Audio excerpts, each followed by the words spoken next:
नमस्कार साथियों, DK virtual campus में आप सभी का स्वागत है।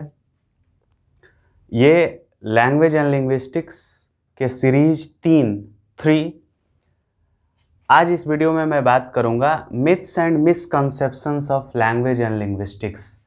लैंग्वेज और लिंग्विस्टिक्स को लेकर के लोगों के मन में जो गलत अवधारणाएं बैठ गई हैं, आज हम इस वीडियो में क्लियर करेंगे कि एक्चुअली में जो गलत धारणाएं फैल गई है लोगों के बीच वो क्या है और उसका सही क्या है, वो कैसे वो गलत सोचते हैं और फिर उसके सही क्या है। आज इस वीडियो में बात करेंगे कि गलत अवधारणाएं क्या क्या लैंग्वेज के बारे में लोगों के मन में होती हैं, सामान्यतः ऐसा देखा गया है, और लिंग्विस्टिक्स के बारे में क्या क्या गलत धारणाएं होती है। तो इस वीडियो में जितना हो सकेगा मैं कवर करूँगा, और अगर इससे ज़्यादा और भी धारणाएं, हमने 15 तैयार किया है, लगभग 15 ऐसी गलत धारणाएं लोगों के मन में बैठ गई हैं लैंग्वेज और लिंग्विस्टिक्स के बारे में, जिसको हम चाहते हैं कि इस वीडियो में बताएं और फिर उसका सही क्या जवाब क्या है उसको समझाएं। तो देखिए, सबसे पहले लिंग्विस्टिक्स के स्पेलिंग में लोग गलत करते हैं, लिंग्विस्टिक लिखते हैं, जबकि इसका सही होता है लिंग्विस्टिक्स। यानी इसमें स जो साउंड से लिंग्विस्टिक्स एस स्पेलिंग में लगा हुआ होता है। जैसे कि आप फिजिक्स कहते हैं, फिजिक नहीं कहते हैं सब्जेक्ट के रूप में। जैसे कि आप मैथमेटिक्स कहते हैं, वैसे ही लिंग्विस्टिक्स होता है। लेकिन ऐसा देखा गया है कि लोग लिंग्विस्टिक लिख देते हैं, लिंग्विस्टिक बोल देते हैं। तो इसको जब भी आप बोले लिंग्विस्टिक, तो लिंग्विस्टिक नहीं बोले, लिंग्विस्टिक्स बोले एज ए सब्जेक्ट। दूसरी गलत धारणा लोगों के मन में डिफिनीशन में बैठ जाती है। लोग ये समझने लगते हैं कि linguistics is the study of the language specific, यानी किसी स्पेसिफिक लैंग्वेज की जो स्टडी की जाती है उसको लिंग्विस्टिक्स बोलते हैं। लेकिन ऐसा नहीं है। लिंग्विस्टिक्स जो है वो general study of language in general, किसी भी भाषा की स्टडी हो सकती है लिंग्विस्टिक्स। और लिंग्विस्टिक्स जो है वो किसी भी लैंग्वेज में स्टडी किया जा सकता है। ज़रूरी नहीं है कि लिंग्विस्टिक्स को पढ़ने के लिए इंग्लिश में ही पढ़ें, ये भी ज़रूरी नहीं कि हिंदी में पढ़ें। आप किसी भी भाषा में लिंग्विस्टिक्स को पढ़ सकते हैं। आप भोजपुरी में भी पढ़ सकते हैं, आप इसको उड़िया में पढ़ सकते हैं, जर्मन में पढ़ सकते हैं, फ्रेंच में पढ़ सकते हैं। यानी कि लिंग्विस्टिक्स किसी भाषा का मोहताज नहीं है। लेकिन गलत धारणाएं लोगों के मन में बैठ जाती है कि अगर कोई लिंग्विस्टिक्स पढ़ रहा है तो वो इंग्लिश पढ़ रहा है। नहीं, लिंग्विस्टिक्स किसी एक भाषा का नहीं होता है, लिंग्विस्टिक्स इन जनरल। अगर हम इंग्लिश में लिंग्विस्टिक्स पढ़ रहे हैं तो ये जाहिर सी बात है कि जो हम एग्जाम्पल्स लेंगे वो इंग्लिश से लेते हैं, इंग्लिश उसमें ज़्यादातर यूज करते हैं। लेकिन इसका कतई अर्थ ये नहीं हुआ कि लिंग्विस्टिक्स को सिर्फ इंग्लिश में ही पढ़ा जाए या सिर्फ हिंदी में ही पढ़ा जाए। तो एक दूसरी धारणा गलत बैठती है। तीसरा कि difference between linguist and polyglot. कुछ लोग ये जब सुनते हैं कि हम लिंग्विस्टिक्स पढ़ रहे हैं तो वो ये सवाल करते हैं कि तो आप लिंग्विस्टिक्स पढ़ रहे हैं तो आप कितनी भाषा जानते हैं। तो मैं क्लियर कर देना चाहता हूँ कि जो एक से अधिक भाषा जानते हैं, 2, 3, 4, 5, 6 भाषाएं जानते हैं, उनको लिंग्विस्ट नहीं, उनको पॉलीग्लॉट बोला जाता है। वो पॉलीग्लॉट होते हैं। लिंग्विस्ट जो होते हैं वो लैंग्वेज की साइंटिफिक स्टडी करते हैं। तो ये ज़रूरी नहीं है कि एक लिंग्विस्ट एक से अधिक भाषा को जानता हो, एक से अधिक भाषा का कॉम्पिटेंस उसके पास हो। ये कोइंसिडेंस है, ये संयोग मात्र है कि एक से अधिक भाषा वो जानता है, 2, 3, 4 भाषाएं जानते हैं। और ऐसे भी सामान्यतः भारत में एक लिंग्विस्ट 3, 4, 5, 6 ऐसे तो भाषा जानते ही हैं। तो लेकिन ये एक गलत धारणाएं बैठ जाती है कि जो लिंग्विस्टिक्स पढ़ते हैं वो एक से अधिक भाषा जानते हैं। एक से अधिक भाषा जानते हैं ये ठीक बात है, लेकिन ये ज़रूरी नहीं है। चौथा क्या गलत अवधारणाएं बैठ गई हैं लोगों के मन में, और ये खास करके जो छोटे बच्चे होते हैं उनके दिमाग में ऐसा बता दिया जाता है। मिसकंसेप्शंस अबाउट वॉवेल्स साउंड, जो साउंड होता है कॉन्सोनेंट एंड वॉवेल में, उसमें भी कुछ गलत अवधारणाएं बच्चों के मन में, बच्चों के दिमाग में बैठा दिया जाता है उन्हें पढ़ा पढ़ा करके। और बचपन में हम लोग भी पढ़ते थे कि जो वॉवेल साउंड है और जो कॉन्सोनेंट साउंड है, इसके डिफिनीशन और इसको समझने और समझाने में कुछ लोग गलतियां कर देते हैं। जैसे कि वो बताते हैं कि वॉवेल साउंड्स जो है ए ई आई ओ यू, इसको वॉवेल कहते हैं। लेकिन मैं ये बता दूं कि ये पूरा का पूरा गलत कंसेप्ट है। वॉवेल कोई लेटर नहीं होता है, वॉवेल और कॉन्सोनेंट साउंड्स होते हैं। और वॉवेल और कॉन्सोनेंट साउंड्स का में कैसे डिफरेंस किया जाता है, इसके प्रोडक्शन में डिफरेंस होता है। जैसे कि हम जिस साउंड का प्रोडक्शन फ्रीली कर दें, कंटिन्यूअसली कर दें और बिना किसी इंटरप्शन का करें, जैसे जब हम लंग्स से एयर को, जब भी हम कुछ बोलते हैं तो या तो श्वास को बाहर की तरफ निकालते हैं या तो उसे अंदर की तरफ लेते हैं। तो 98% लैंग्वेजेस जो है दुनिया की, उसमें हम बोलते समय श्वास को बाहर की तरफ निकालते हैं। 98% साउंड्स, 99% साउंड्स को हम जब भी बोलते हैं तो श्वास जो एयर होता है वो बाहर की तरफ जाता है। तो बाहर जाने के क्रम में अगर एयर फ्रीली पास हो जाए, कंटिन्यूअसली पास हो जाए और बिना किसी रुकावट के पास हो जाए, तो उस तरह से जो साउंड प्रोड्यूस होगा उसको वॉवेल साउंड्स कहेंगे। और जिसके प्रोडक्शन में एयर ब्रेक हो जाता है, डिसकंटिन्यू हो जाता है और इंटरप्ट हो जाता है, उसको कॉन्सोनेंट साउंड्स कहते हैं। ये होता है वॉवेल और कॉन्सोनेंट का डिफिनीशन और रिकॉग्निशन। लेकिन बच्चों के मन में ये बैठा दिया जाता है कि ए ई आई ओ यू को हम वॉवेल कहते हैं और बाकी जो लेटर्स होते हैं उनको कॉन्सोनेंट्स कहते हैं। ये गलत अवधारणा है। इसका सही ये है कि जिस भी ध्वनि के उच्चारण में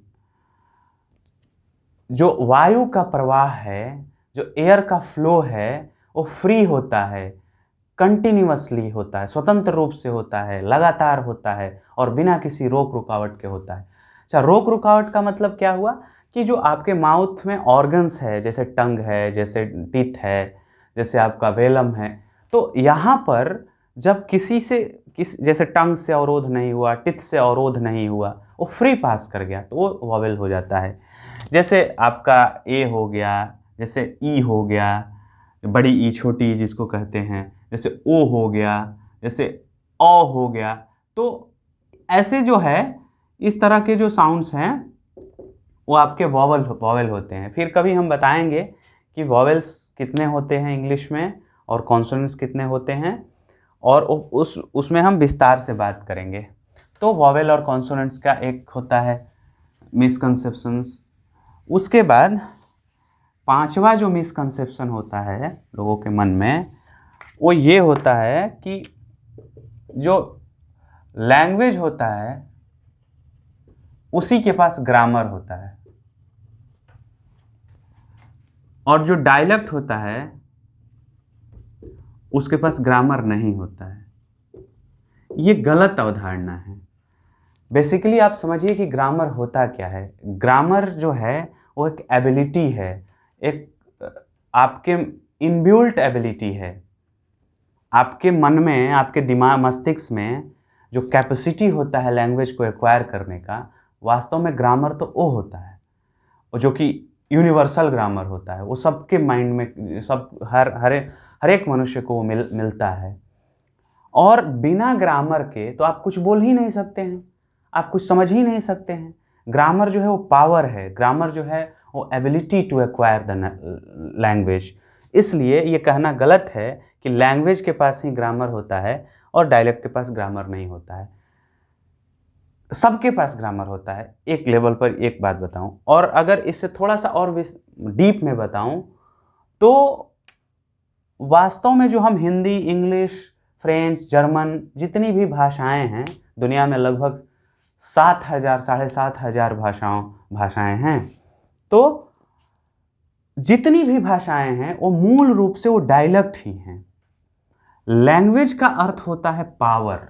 लैंग्वेज का अर्थ होता है एबिलिटी, लैंग्वेज का अर्थ होता है जो कैपेसिटी है, जो कंप्रिहेंड करने के लिए, उसको कहते हैं लैंग्वेज वास्तव में देखा जाए तो सब के सब जितने भी लैंग्वेज है वो डायलेक्ट है, और उसके पास ग्रामर तो होता ही है। कोई भी ऐसी भाषा नहीं है, ऐसी डायलेक्ट नहीं है जिसके पास ग्रामर नहीं होता है। बिना ग्रामर के आप ना बोल सकते हैं, ना समझ सकते हैं, ना पढ़ सकते हैं, ना लिख सकते हैं। इसलिए अगर ये आपके मन में धारणा बैठी है कि लैंग्वेज के पास ही ग्रामर होता है, डायलेक्ट के पास ग्रामर नहीं होता है, तो इसे निकाल दीजिएगा। दुनिया में जो भी आप लैंग्वेज कह रहे हैं, जो Hindi, English, French, German, Chinese जो भी है, वो बेसिकली वो डायलेक्ट ही हैं और उसके पास ग्रामर होता है। और लैंग्वेज जो है वो पावर है, एबिलिटी है सोचने समझने, और वो प्रोडक्शन करने का जो पावर होता है वो लैंग्वेज होता है। तो एक ये गलत अवधारणाएं लोगों के मन में बैठ जाती है, बैठ गई हैं, जिसको निकाल देने की ज़रूरत है। उसके बाद जो छठा गलत अवधारणाएं हैं, अब इसमें छठा में बहुत सारे अवधारणाएं मन में आ रहे हैं मेरे, लेकिन मैं छठा में रखता हूं कि जैसे हिंदी के बारे में थोड़ा सा जान लीजिए। चलिए ये हिंदी से पहले, इसको बाद में करेंगे। थोड़ा सा आप इंग्लिश के बारे में, ऐसा देखा गया है कि लोगों के मन में गलत अवधारणाएं बैठ जाती है कि जो इंग्लिश जानता है वो विद्वान होता है। इसे रॉन्ग कंसेप्ट है। या फिर जो इंग्लिश जानता है वो ज़्यादा कुछ जानता है, ये भी गलत कंसेप्ट है। इंग्लिश भी एक लैंग्वेज है, जैसे हिंदी एक लैंग्वेज है, जैसे फ्रेंच एक लैंग्वेज है, जैसे भोजपुरी एक लैंग्वेज है, जैसे मैथिली एक लैंग्वेज है। ठीक उसी प्रकार से इंग्लिश भी एक लैंग्वेज है। इंग्लिश के साथ प्लस पॉइंट ये है कि ये लिंगुआ फ्रैंका बन गया है वर्ल्ड का। लिंगुआ फ्रैंका एक ये टर्म है, इसको समझिए। लिंगुआ फ्रैंका का अर्थ होता है कनेक्टिंग लैंग्वेज, यानी कि वर्ल्ड लेवल पर जब आप कम्युनिकेट करना चाहते हैं तो एक ऐसी भाषा की ज़रूरत होती है जो सब लोग समझे, सब लोग जानते हो, उसको लिंगुआ फ्रैंका मतलब लिंकिंग लैंग्वेज, लिंगुआ फ्रैंका मतलब कनेक्टिंग लैंग्वेज, यानी कि दो अलग अलग भाषा बोलने वाले व्यक्तियों के बीच में एक तीसरी भाषा लाया जाता है जो दोनों को कनेक्ट कर दे, उसको बोलते हैं lingua फ्रैंका। Suppose I am the speaker of Hindi and you are the speaker of Telugu, and I don't know Telugu, you don't know Hindi, so English will work as a lingua franca at that place. इसीलिए ये world level पर English जो है lingua फ्रैंका का काम करती है, इसलिए इंग्लिश फेमस है। और देखा गया है कि जितने भी वर्ल्ड लेवल पर रिसर्चेज हो रहे हैं, जो कंप्यूटर का लैंग्वेज है, कंप्यूटर के लिटरेचर जिसमें अवेलेबल है, साइंस जिसमें अवेलेबल है, तो ज़्यादा मात्रा में रिसर्च इंग्लिश में हो रहे हैं। और जैसे ही हम ग्लोबलाइज होने की कोशिश करते हैं, जैसे ही आप किसी एक स्टेट को छोड़कर दूसरे स्टेट में जाते हैं, एक देश को छोड़कर दूसरे देश में जाते हैं, तो वहाँ पर इंग्लिश आपकी सहायता करती है। इसलिए लोगों के मन में ये बैठ गया है कि अगर आप इंग्लिश जानते हैं तो आप बहुत कुछ जानते हैं। एक लेवल पर ये बात ठीक है, लेकिन पूर्णतः सही नहीं है। ये इंग्लिश भी एक लैंग्वेज है, डायलेक्ट है, जैसे कि सारा लैंग्वेज है। तो ये आप समझिएगा। हाँ, एक और कंसेप्ट इंग्लिश के बारे में ही गलत धारणाएं मन में बैठ गई है लोगों की, कि जो इंग्लिश है इसके पास वर्ल्ड में सबसे ज़्यादा वोकैब्स है, यानी कि वर्ड में जो है, वर्ड्स का नंबर्स जो है, वोकैबुलरी जो है, वो इंग्लिश लैंग्वेज में सबसे ज़्यादा है। ये भी गलत धारणाएं हैं, ये ऐसा नहीं है। जो देशी भाषाएं होती है, जैसे भोजपुरी हो गई, जैसे मैथिली हो गई, जैसे जो देशी, जिससे नेटिव स्पीकर जुड़ी हुई भाषाएं हैं, ऐसे नेटिव स्पीकर ही जिस लैंग्वेज को एक्सेप्ट करते हैं वहीं उसका शुद्ध रूप होता है, वहीं उसका प्योर फॉर्म होता है। तो ये गलत अवधारणा है कि इंग्लिश के पास ज़्यादा वोकैब्स होता है। नहीं, अगर ज़्यादा वोकैब्स आपको देखना है तो वो किसी न किसी देसी भाषा के पास होगा, किसी देसी भाषा के पास ऐसी कैपेसिटी है कि एक वर्ड, एक कंसेप्ट के लिए अलग अलग वर्ड्स है। जैसे अब मैं हमारी जो मातृभाषा है, मेरी मातृभाषा भोजपुरी है, तो भोजपुरी में एक ही क्रिया के लिए, एक ही एक्शन के लिए अलग अलग वर्ड्स होते हैं। जैसे खाने के लिए अगर आप देखिए तो इंग्लिश में ईट है, खाने के लिए ईट है, लेकिन भोजपुरी में देखिए तो अलग अलग चीज़ खाने के लिए अलग अलग एक वर्ड है। जैसे मिर्च खाने के लिए टुंगियावल, दाना खाने के लिए निकियावल, मतलब घोंटल, लीलल, चबावल, ठूसल, हुरल, मतलब ऐसे ऐसे शब्द है, एक ही क्रिया के लिए अनेकों शब्द मिल जाते हैं। तो ये गलत कंसेप्ट है कि इंग्लिश के पास वर्ल्ड की सबसे ज़्यादा वोकैब्स है। ये ठीक नहीं है, ये सत्य नहीं है। चलिए उसके बाद देखते हैं कि 8वां मिसकंसेप्शन क्या लोगों के मन में बैठ गया है। 8वां मिसकंसेप्शन के रूप, जैसे हिंदी में हम बात करते हैं, हिंदी के लिए थोड़ा सा, क्योंकि हमारा टॉपिक जो है लैंग्वेज एंड लिंग्विस्टिक्स, तो हिंदी के लिए खास करके ये उत्तर भारत के लोगों के मन में ये गलत धारणाएं बैठ गई है कि हिंदी जो है भारत की राष्ट्रभाषा है। हिंदी भारत की राष्ट्रभाषा नहीं है, ये राजभाषा है। ये ध्यान रखिएगा, भारतीय संविधान में राष्ट्रभाषा जो ये कंसेप्ट कहीं नहीं आया है। हिंदी को राजभाषा का दर्जा दिया गया है। तो चूंकि भारत में सबसे ज़्यादा हिंदी बोली जाती है, समझी जाती है, लिखी जाती है, पढ़ी जाती है, इसलिए ऐसा स्वाभाविक है कि लोगों के मन में ऐसा बैठ गया है कि हिंदी भारत की राष्ट्रभाषा है। तो as a linguist, as a language student, हम इस बात को अगर कहेंगे कि हिंदी भारत की राष्ट्रभाषा है, तो हम किसी एक भाषा के साथ न्याय नहीं करेंगे। ये अलग बात है कि हिंदी हमारी कार्य क्षेत्र की भाषा है, हिंदी हमारी पठन पाठन की भाषा है, हिंदी हमारी प्रिय भाषा है, हिंदी में हम कंफर्टेबली हम एक्सप्रेस कर सकते हैं। तो इस बात की संभावना है कि हम ये कह सकते हैं कि हिंदी हमारी राष्ट्रभाषा है। ठीक है, कहने के लिए सही है, लेकिन ऐसा कहीं लिखित नहीं है।